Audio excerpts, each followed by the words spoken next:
Hello and welcome to the Road to Autonomy. The Road to Autonomy is brought to you in part by Stantec Generation AV.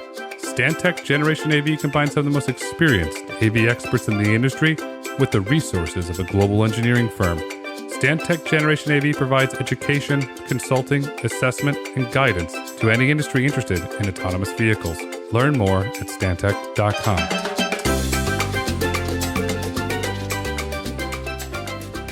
Hello and welcome to the Road to Autonomy. I'm your host, Grayson Brulte. On today's episode, we're absolutely honored to have Greg Hrebek, President, Railspire. Greg, welcome to the podcast. Thank you for having me. I'm excited to have you here because as a kid, I grew up playing with Lionel trains, the old metal trains, so I'm dating myself here, not the new plastic ones. And now that I'm all about Mr. Autonomy, I want to say for the record, autonomous trains are cool and autonomous trains are the future. So thank you so much for taking time out of your busy schedule today. Again, thank you for having me. Very excited to kind of share what we're doing and the technology we're building and how it can impact everybody's lives, not just those involved in rail. That's absolutely correct because rail plays a critical part in the U.S. economy, not to mention the global economy. It moves goods and it moves passengers. And Greg, I'm going to take you in the Wayback Machine here. We're going to go to the UK, Her Majesty Queen Elizabeth, to celebrate her jubilee for 70 plus years on the throne.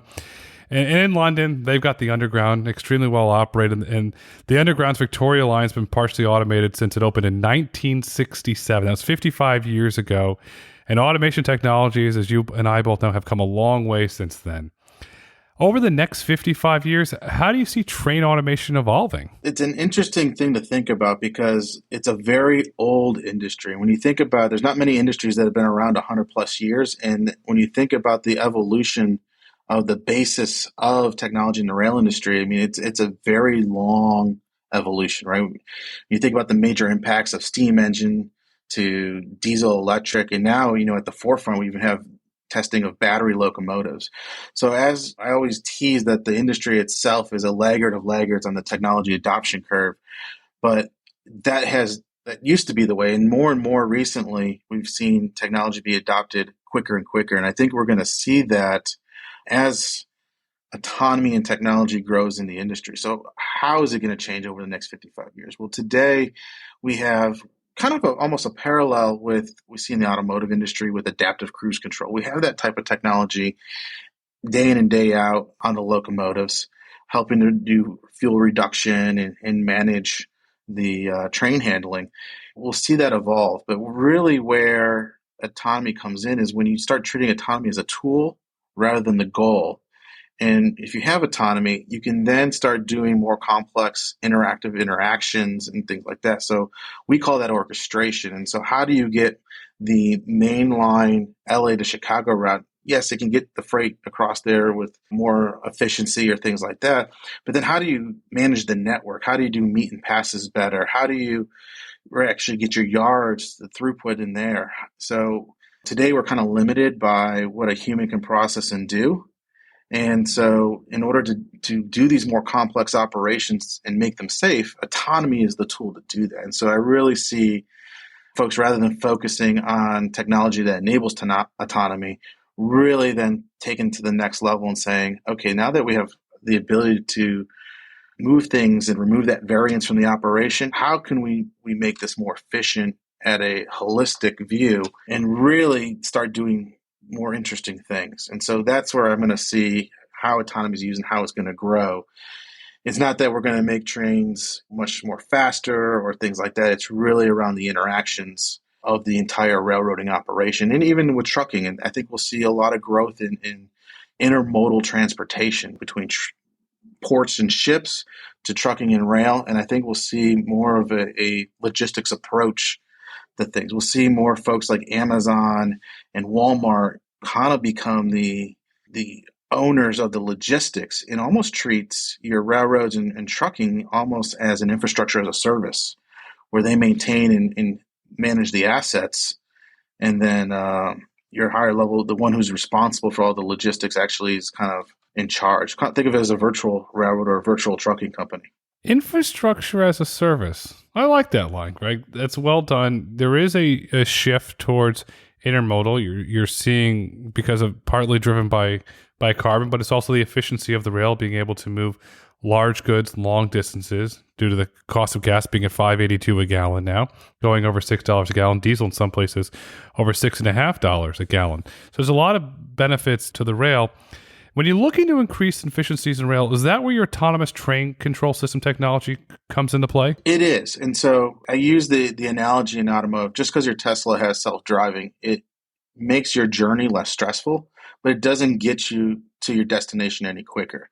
And so how does that happen? So in the automotive world, you have things like vehicle to infrastructure, vehicle to vehicle communication that then facilitates what we refer to as that orchestration. How do vehicles interact with each other so that you can increase network velocity on the roads? The same principles apply into rail, except for it's actually a harder problem to solve in that you don't have multiple lanes that you can just move in and out of. There's set routes, and it's very expensive to lay down new infrastructure. And so getting that orchestration layer kicked off and started to take advantage of it is the real key of increasing that throughput. If a mainline train comes up to a yard and it sits outside the yard for 4 to 5 hours waiting for congestion to clear, then that did nothing to improve the efficiency of the network overall. And that's really what it's about. And you said that rail is the most efficient from a fuel perspective per ton to move a commodity. And so a struggle in the sense that you still need your product to get to a destination on a timely manner. And that's kind of the give and take. Yes, it's the most efficient. It's the cheapest way to move heavy haul materials and freight, but at the cost of the ETA, what we call the Amazon effect of knowing when your freight's going to arrive down to the minute. You're right. The child today orders a book on Amazon. They want it there in an hour. Daddy, Mommy, why is the book not here? I hit the buy button. That's where it's going. I get a push notification. Your delivery's 10 stops away and I can track them down. And so when you think about how manufacturing and industry is pushing to just-in-time manufacturing and really there's squeezing every little bit of efficiency out of that side of things, they really need to know when those deliveries are coming down and synchronize it. And that's really fundamentally where I think overall the entire supply chain is going to get into that multimodal transport synchronization. And in order to do that, we need autonomy because it's just so complex. Do you see one of the most efficient use cases of autonomy today for going into the yard where the engineer, instead of having to wait there, say 3-4 hours, then can go on to another freight rail or can go home to be with their family as a really great starting point to increase that efficiency? One of our use cases is, what we call the train last mile. And that's exactly the case where a crew comes in, there's that congestion in the yard. And rather than sit on board a locomotive for 4 to 5 hours, and similar to what you see on the aerospace industry for flying, pilots have a certain number of hours that they can be on the clock. And it's the same thing for train engineers.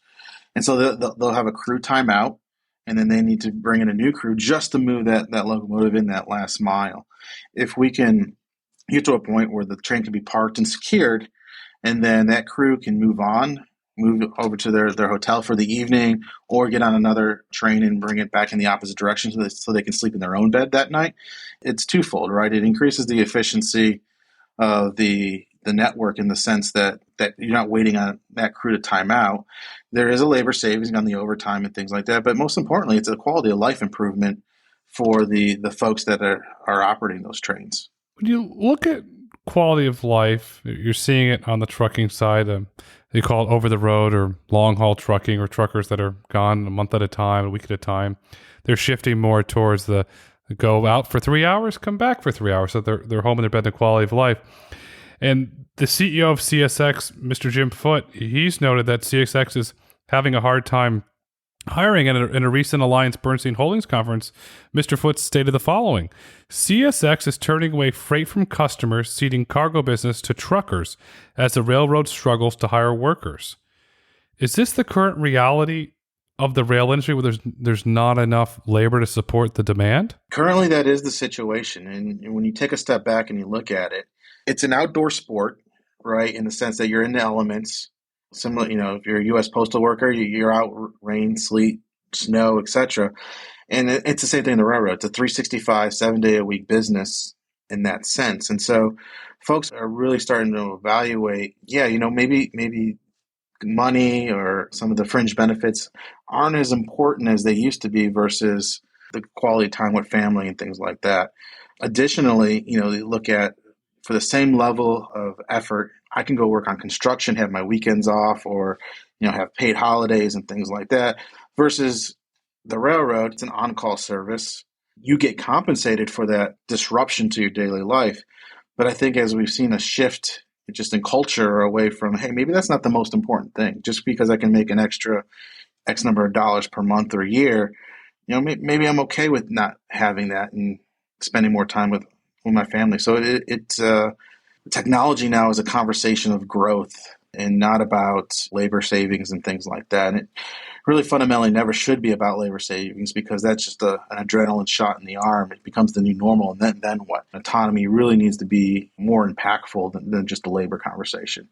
But we can use it to improve that quality of life and balance it to make the railroad be a more attractive job, because it does have a lot to offer.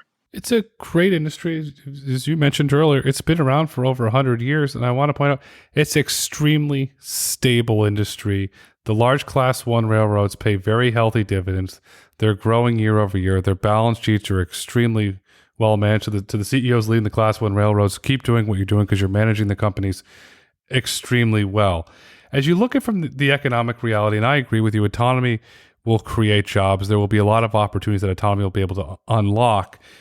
With CSX, as Mr. Foote said, being unable to hire, does that create an opportunity to accelerate the autonomous technologies of starting perhaps in the yard and then eventually moving out to the main line because they can't get enough engineers or individuals to work on the rail? So starting in the yard, in our sense, makes the most sense because it's a more controlled environment.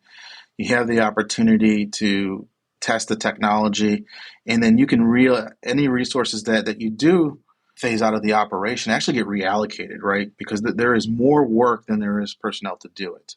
And so that's just to cover the existing commitments that those railroads have. How do those railroads begin to grow and expand even more, right? You think about, what are the railroads doing? They're serving industrials, they're serving manufacturing, they're serving our economy, right? They're the fuel for the economy in a sense. And so if we want America and the United States to grow and build new things, better things, then those plants, those facilities are going to need raw materials to do that. And so how do we get those raw materials and things into those plants? Well, it's typically truck or rail. And both networks can only handle so much. And so in order to facilitate that growth, we need to be able to adopt technology and put humans in the right place at the right time to do the things that they're really good at, and let the technology help facilitate and streamline things where it can.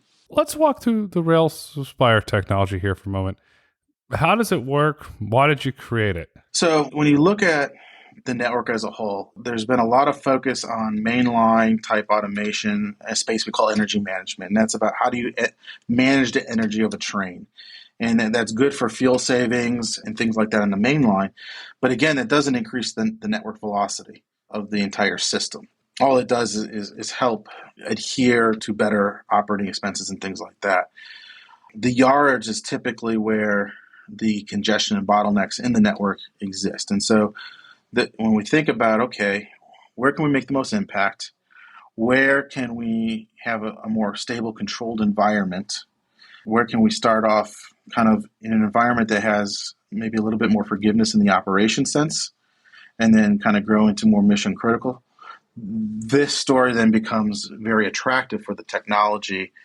And we say, okay, well, the next step is what kind of automation already exists in the rail space in yards.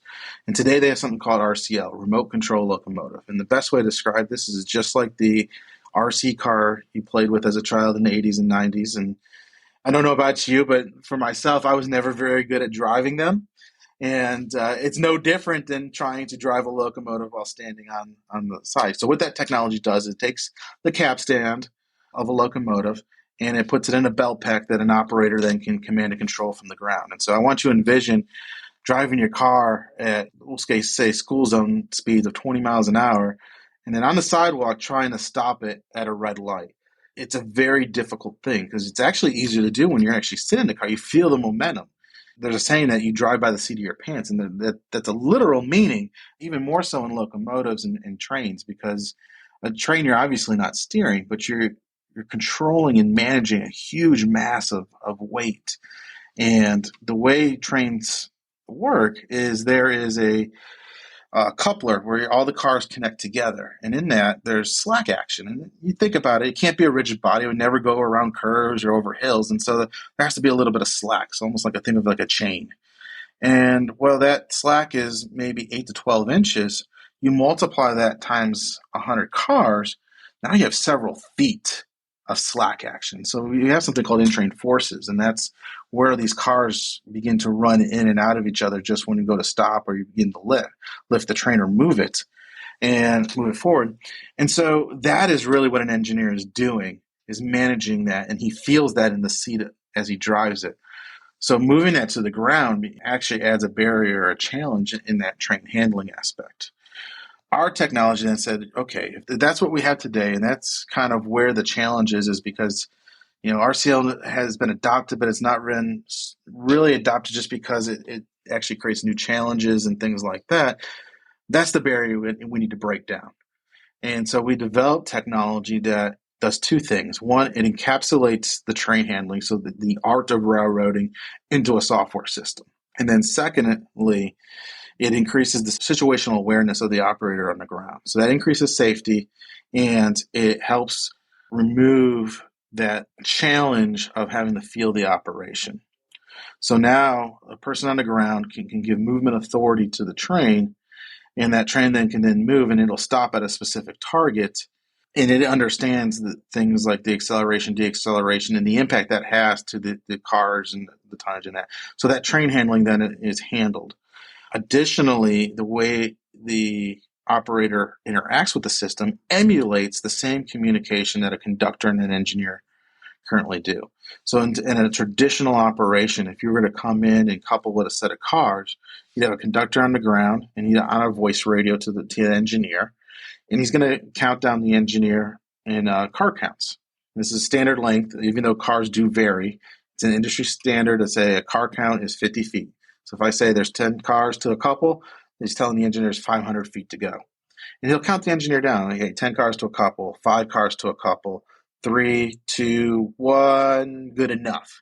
And that's when the engineer applies the brakes and the couple is typically made.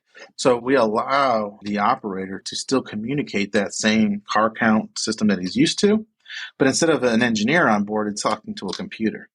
And when you think about where do things happen in the railroad, and it's an unfortunate thing that they do happen, but it's typically in two things. It's in human factors and it's in communication, right? An engineer misheard something or things like that. Human factors is a lot of different things, but primarily it's around how much mental workload, how many different things do you have to do at the same time in order to do your job. So pilots is a great example, and the aviation industry has spent billions of dollars on human factors to really study how much sensory input can a person take and still make decisions. So in fact, one of the interesting things that recently came out in the military for aviation fighter pilots, they realized there's so many sounds and beeps, there's so many gauges that the pilots they're overwhelmed. So how do you communicate a true emergency? So they've actually now started experimenting with smell. So they'll apply a very strong citrus smell to shock the pilot and to know, hey, something is really wrong, right? Or things like that. And so we're not as intense as that at that point, but it's still the same thing. How do you have somebody, an engineer, who's trying to control this massive tonnage, has to listen to an engineer, and then has to convert that into throttle notches and brake applications to do exactly that? It's a lot to process, it's a lot to do. If you can simplify that, let the software handle that, and let the person on the ground then provide that point protection in that countdown, you've now eliminated the miscommunication. You've now ensured that train handling is going to be reliable. And so you've taken that human factor out of the loop.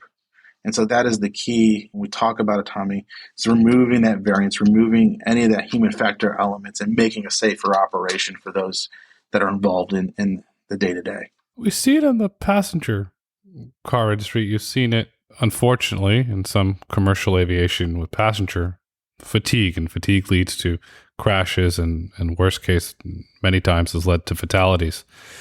Does fatigue play an issue there as you're looking to develop safety and increase safety in freight rail? So fatigue is what everybody kind of thinks about initially. And absolutely right. Fatigue is a very conscious thing. And that's why they have X number of hours of service that someone can be on duty and things like that, similar to aerospace. The other thing that people often don't think about is actually overconfidence. You woke up feeling really good this morning and you're going to go out there and you actually are overconfident. So you actually let your guard down. When people are tired, they know they're tired. And so they tend to want to be a little bit more guarded until it hits a point where it just then falls off a cliff and the fatigue overwhelms them. But they're up until that point of overwhelmment, they're aware of it and they actually become more guarded. Whereas overconfidence, you're not aware of it. You just feel good today and you actually end up taking on more risk without even knowing that you're doing it. That's another area we see a lot of human factor errors being made is when someone's come in, they actually feel overconfident, they're in that groove and they just kind of start doing things. They're in that zone. And you see a lot of that in our industry where you get an engineer and conductor working together day in and day out, and he swears he heard the conductor say something, and then when you go to the tapes on the RF radio, and it didn't happen. It's just because he's so used to hearing that and that overconfidence. Does overconfidence and let's call it outliner events lead to speeding and derailments because they're so confident of what they're doing and the ability to control the train? Not as much as it used to. So some of the things that have been adopted by the railroads is safeguard technologies that will help to reduce or minimize that risk. So positive train control is a great example that we see in the mainline operation, both for transit and freight. And that essentially the best way I describe it to people who aren't familiar is imagine you're driving your car and someone's texting and they don't see the red light. Well, there's onboard technology in this case that should an operator be fatigued or for whatever reason, miscommunication or something like that, doesn't slow down to a red signal or things like that, the technology is going to start to intervene and stop the train. And the same thing for overspeeding. If you overspeed by, I believe it's 3 miles an hour for a certain period of time, the technology then will interject.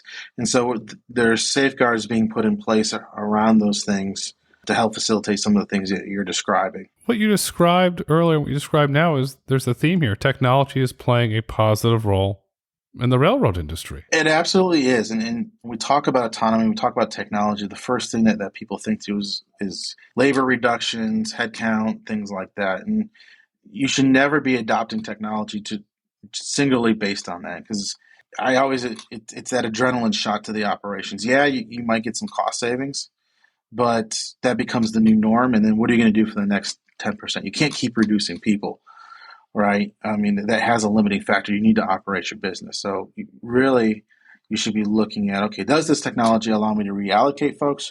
Sure. It's going to maybe reallocate some skills. It's going to create new skills. One of the things that we see with technology is actually on the maintenance side is when you remove variance and variability out of something, things tend to break the same way over and over again. So we saw this out in the Rio Tinto Auto Haul program out in Western Australia when they introduced their driverless freight trains.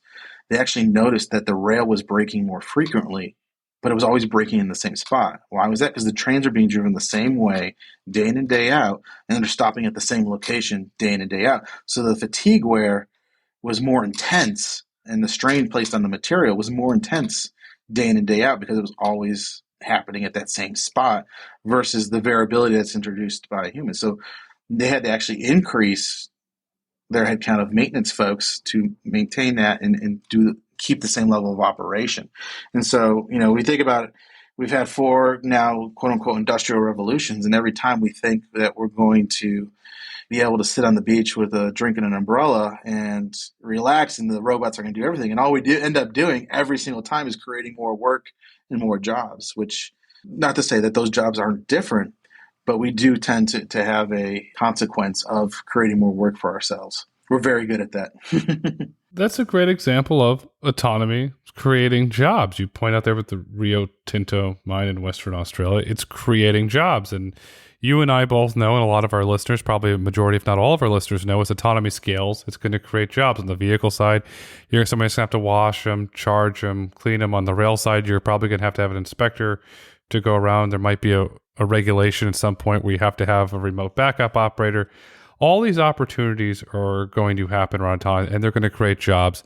And a majority of those jobs are going to be high-paying jobs. Those individuals can go home to their families at night. As you develop the Railspire technology, will you eventually deploy a fully autonomous train through a partnership with a Class 1 railroad? Absolutely. And it'll be a multi-party relationship because not one technology provider can be all things. So the railroads are looking at a holistic play of, okay, as an industry, how do we do autonomous operations? And more importantly, how do we make it interoperable? And so they have a lot of battle scars from PTC, the positive train control, where they had to now be interoperable with the same operating rules and practices and things like that, technology. So they're taking those lessons learned, those battle scars, and figuring out, okay, how can we do this? It's more than just the locomotive. It's more than just the dispatching, or what we refer to as train control. It's more than just the main line. It involves the yards. And so as an industry, they're putting together, okay, this is a high-level architecture of autonomous train operations, and this is how it can be handled. Some operations could be potentially unmanned. Some operations will have single-person crew, and some operations may even still traditionally have a two-person, or even think about a 1.5-person crew, where you have somebody on the ground still connecting the hoses and making sure the pins are pulled or dropped. But point protection, there's no reason it couldn't be provided fully remotely from somebody in a centralized location. I think we'll always still see, a one-to-one relationship between the job and the person. Right, and that goes back to that human factors, that mental workload. You only want someone focusing on a specific task. And the more you can reduce the other sensory things that they need to keep track of while they do that task, the better.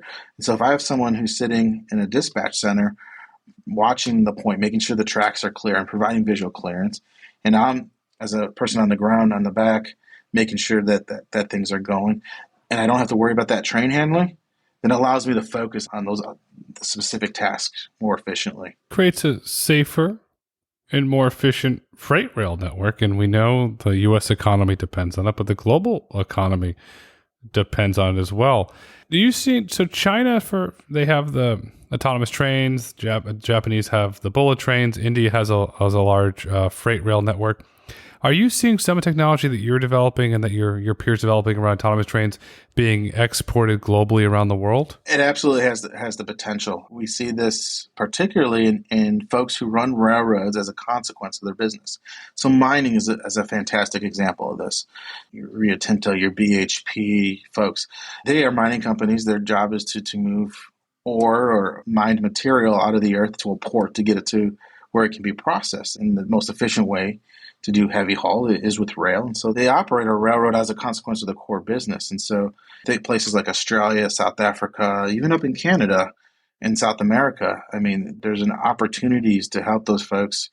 Again, they operate these railroads as a consequence of their business and help them provide a safer environment for the folks that have to do that job. It's a safer environment.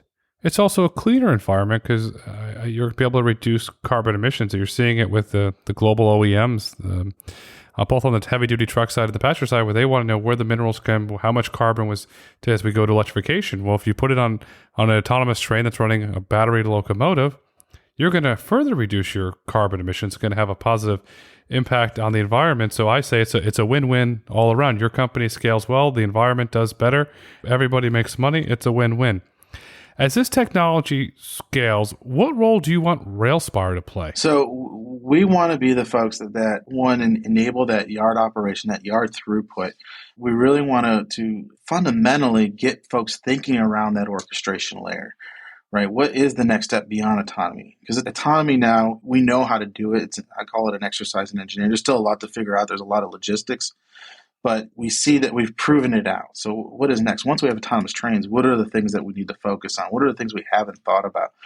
So our goal is to help highlight those things, because I think as an industry, if we can figure those out, there's plenty of space for multiple parties to participate and do it. But if we all kind of do our own thing and try to push each other in and out of certain spaces, it'll never happen. It'll take 20 to 30 years versus 10 years to get there. And so really we see our role as trying to put emphasis on that orchestration and drive the industry forward in autonomy while actually providing some of this technology to get there. Do you see the class ones coming together around possibly standardizing an autonomous technology so it can go from locomotive A to locomotive B to locomotive C, where what you mentioned, the interoperability? Absolutely. So there's an organization called the AAR, American Association of Railroads, and that's all the Class One railroads plus Amtrak come together and they define standards. And there is a group working on ATO standards for that interoperability and how those Class Ones can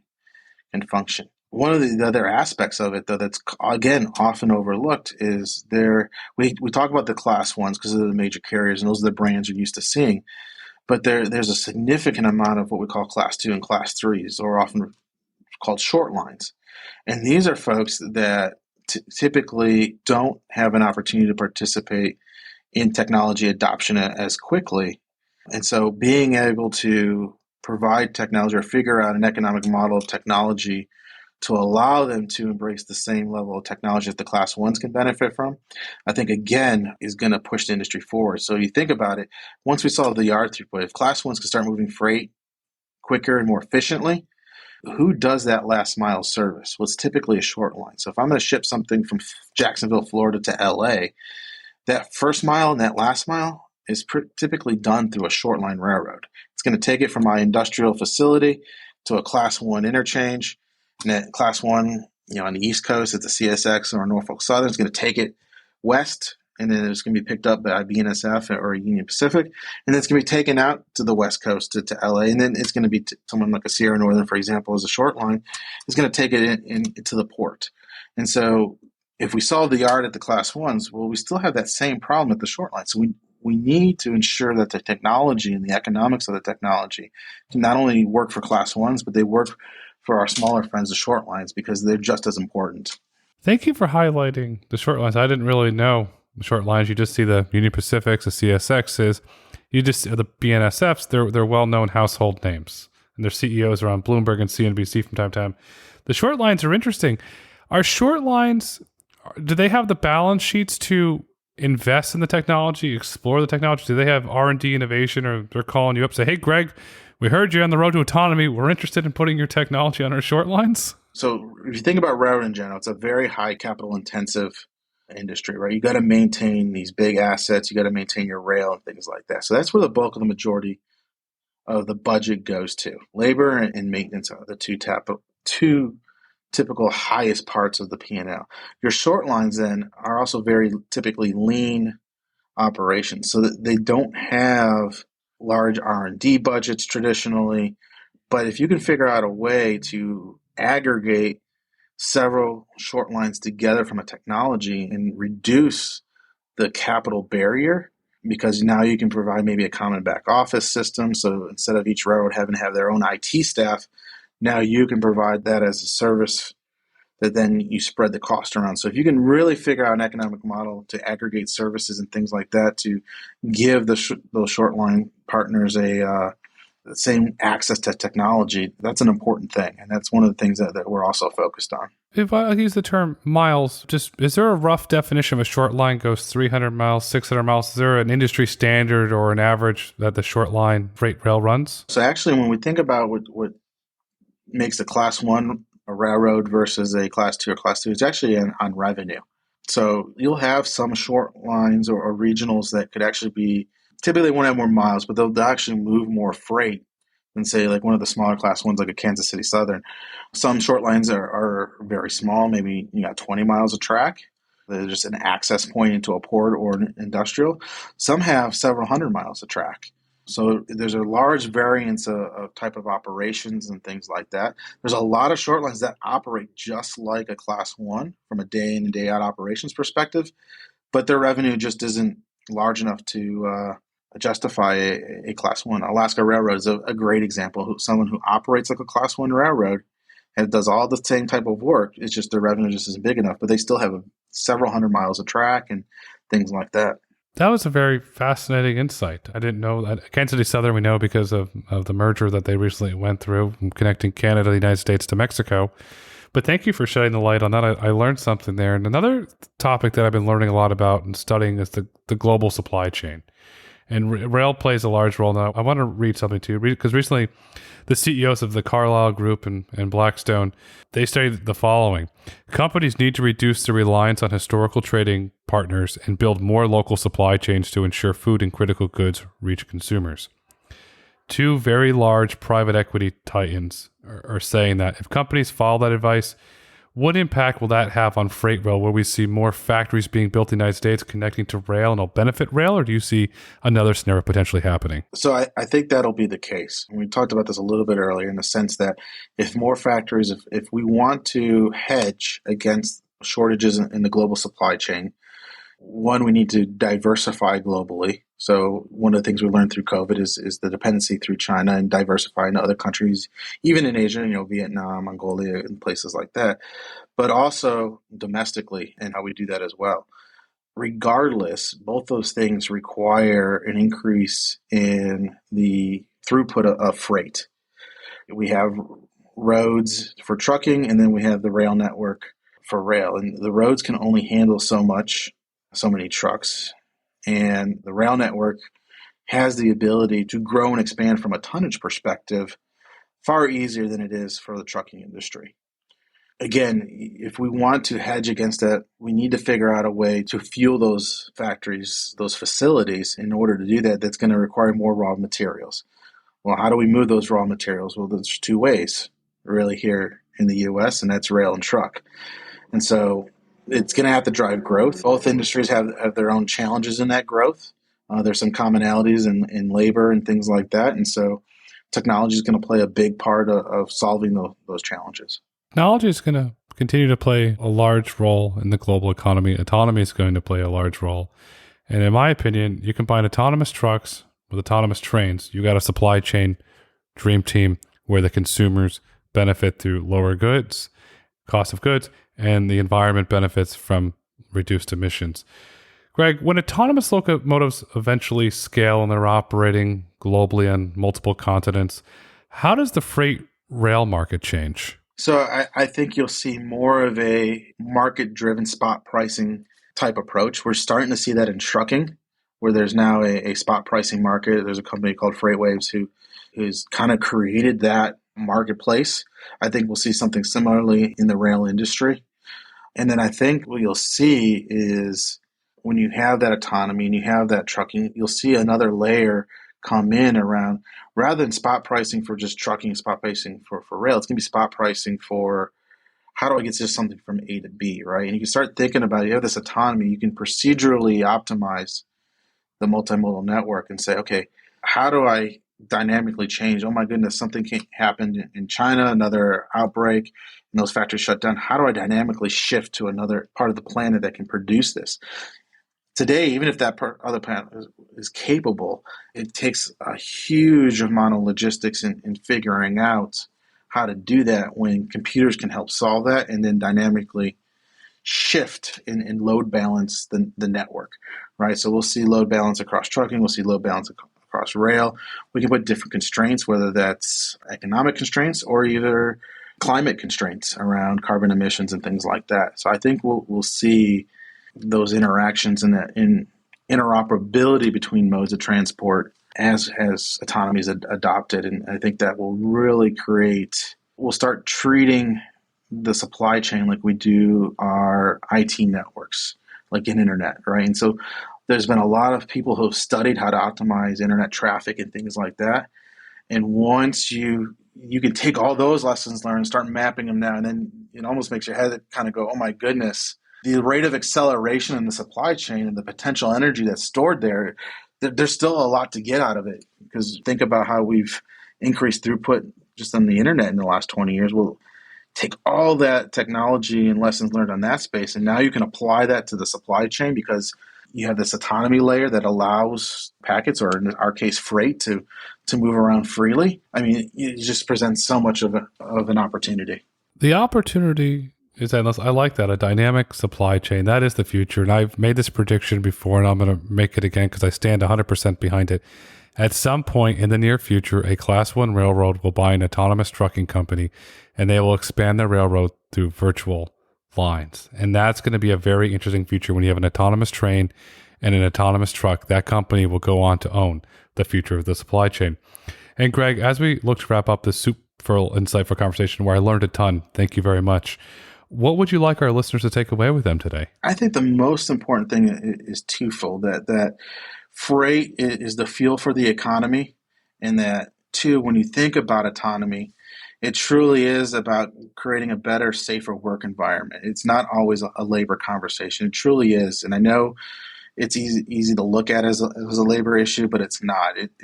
Folks that are making these decisions and running these companies, they truly do care around making a safer operating environment for the folks that are involved and using the technology to achieve that, because they look at that as the way to long-term cost saving and long-term growth.